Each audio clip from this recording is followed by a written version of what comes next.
Hey, what's up? This is Chosen, and this video is going to be a champion guide for Lord Champfort, so let's get into it. Alrighty, so first of all, I'll go into the index and pull up Lord Champfort here. He's actually in the Banner Lords, and then in the far top left, we will see that he is the legendary up here. And for all of my champion guides, I do make one of these images here that you can click down in the video description and look this over whenever you get time. But yeah, we can see here the masteries and then, you know, the optimal sets. And then I usually like to go over the grades. For Lord Champfort, campaign is a B+. He is capable of farming the campaign decently well, but he's a little bit slower at it. So I can't bump him up to an A quite in the campaign.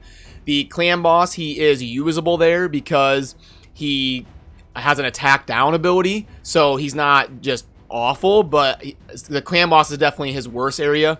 The arena, I gave him a B+ because he will start off the fight with an AoE attack down, and he's got pretty good sustain. He can also lower accuracy, which helps your team kind of sustain, so he is definitely decent in the arena. And then dungeons is where he shines. That's where he gets an A+. He's got an amazing aura and some good abilities for that I'll go over here in a second, but that image will be down in the video description. Alrighty, so for an A1, we've got attack one enemy with a 15% chance, extra chance of inflicting a critical hit. So not a super impactful A1 there, but that's not what makes him pretty good. His A2 is attack all enemies, place a 50% decrease accuracy debuff and a 50% decrease attack debuff for 2 turns. We can get that to a 3-turn cooldown, so we can keep both of those effects almost permanent, and that is what makes him good, this ability here. That's going to be great in the arena and in dungeons. He's got a passive here that places a shield buff on this champion for 2 turns at the start of each turn. Will place a 15% decreased speed debuff for 1 turn on whichever champion destroys the shield. The value of the shield is proportional to this champion's max HP. That's a really cool passive. When you book him up, you get that to a 1-turn cooldown. So that is just really good, consistent value for when you're farming dungeons.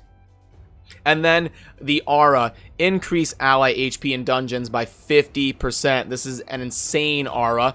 I think it's undervalued in general because increasing ally HP in all dungeons by 50% is going to make it so much easier for you to bump up the levels in those dungeons when you're trying to farm, you know, the dragon and the fire knight and your potions. He's going to provide so much sustain to your party with the combination of the decreased attack, decreased accuracy, and the 50% ally HP. So definitely Lord Champfort is pretty good and kind of undervalued in general. I think he's you know, a lot better than people give him credit for. So just a lot of just general utility in Lord Champfort. And now I will pull up my Champfort here.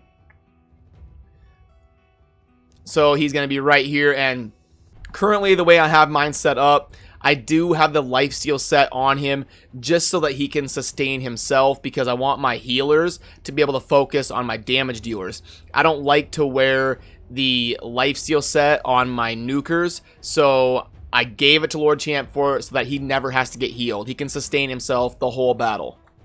So he's just wearing the Cruel to do more damage, and then the lifesteal set to kind of support himself so he doesn't need healing.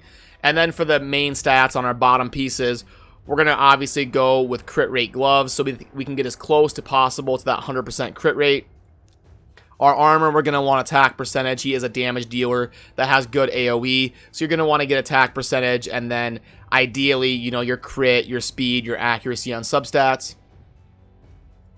And then for the boots, we are going to want to go speed. You know, it's just a generally useful stat, and you usually want boots that have speed as the main stat. And then, you know, these are really good for him because they have crit rate, attack percentage, HP, and accuracy. Those are all useful for Champfort. You can see that I have not ascended him yet to 6 stars, and he is still very good and does very well in dungeons. I'm going to be working on, because I have to 6-star ascension my Rosh card and also my Champfort, so I need to wait for a day where I can really grind out those magic potions to get them both up. So Champfort, even unascended to 6-star, provides a lot of value and does very well in the higher levels of dungeons. For the masteries, I will pull this up and kind of just discuss it in general really quick, but you know, obviously we're going to go down the crit rate, crit damage route, and then we're going to kind of, I worked my way down to the crit damage tier 6 because I'm not really going to use him against the clan boss, so I don't really need to go for War Master. If you're going to use him against the clan boss, you probably want War Master as your tier 6.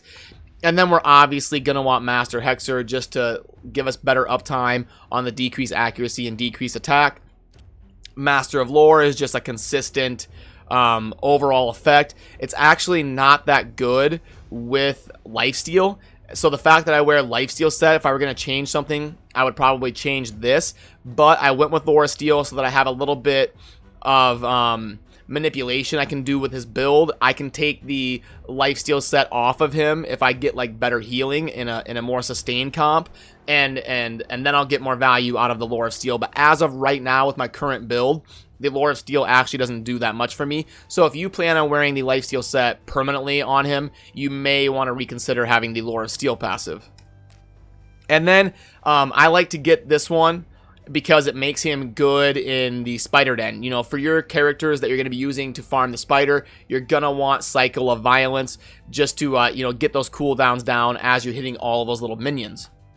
And then also for dungeons, Kill Streak is a good one to have on all of your dungeon farmers because it's going to stack up for each round and you can really pump out the DPS. But that's kind of the general overview of the masteries that I have currently on Lord Champfort and why. And if you need to see those to copy or anything, there is that image down in the video description. So now let's do a couple quick dungeon runs and kind of show you how he performs. You know, I'll start out with Minotaur.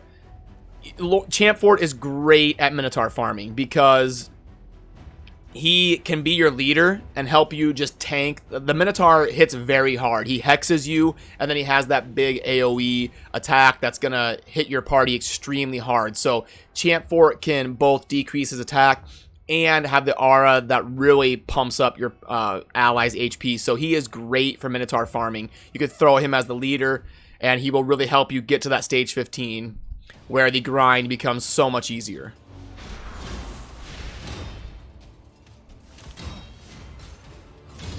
And we can see there he does pretty good damage. I mean, it was pretty comparable to Kale, who I have set up as like a glass cannon. His AoE hit for like 14 or 15k apiece. So pretty good. He's pretty comparable to my Bellower in terms of damage. And he also brings the decreased attack and decreased accuracy and the aura. So very valuable in terms of farming dungeons.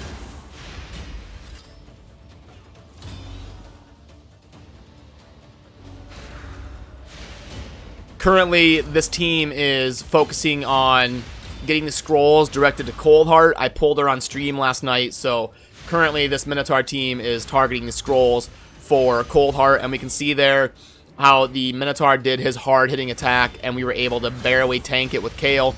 He would have definitely died if I didn't have that aura from Lord Champfort.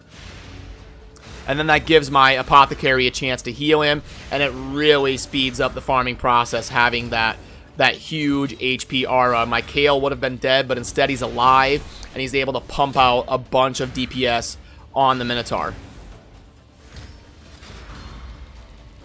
Same there, we can see the Coldheart would have definitely been dead without that aura, and then was able to get healed up.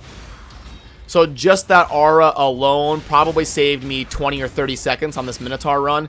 And when you're going to do it 150 times, 200 times, you know, whatever it takes, it's, you know, that can really add up.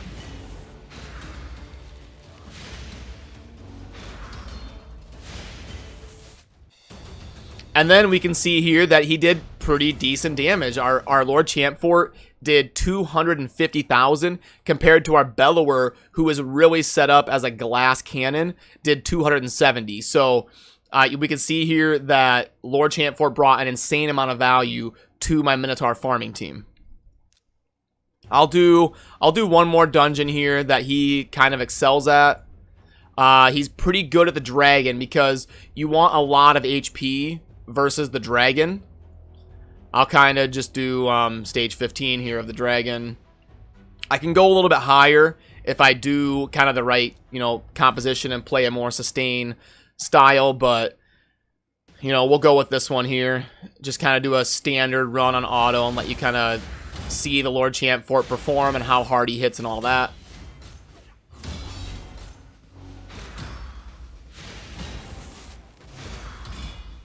But really the only dungeon that Lord Champfort isn't going to be great in is the Fire Knight. That's about the only one, because you need a lot of... The Fire Knight's one of the tougher dungeons. You need a lot of multi-hitters and heal reduction. Cold Heart is obviously great against the Fire Knight. But you need to do more things than just kind of provide a bunch of HP and do an AoE attack every 3 turns. So Lord Champfort is not very good against the Fire Knight, but he's going to be pretty good in every other scenario. And then on stage 15 here, the dragon is kind of just a DPS race. You're trying to burst him down as fast as possible and not let him get off this Scorch ability when he raises up. And obviously our Cold Heart is going to burst him out of there pretty fast with her Heart Seeker ability. And then we can see there that his AoE attacks aren't really a problem when we've got that large of an HP aura.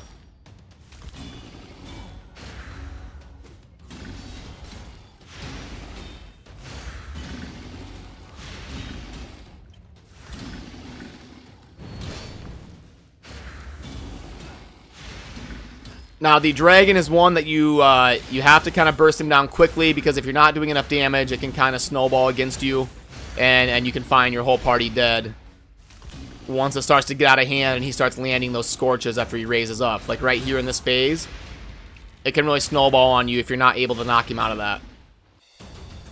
But there we go. And we got a toxic weapon that is not very good, so we'll sell that. But alrighty, so I'll pull this up really quick and go over just the map overview before I end the video. But yeah, Lord Champfort is great Arcane Keep, great in the Void, you know, decent in the Magic, you know, not ideal, but he's okay.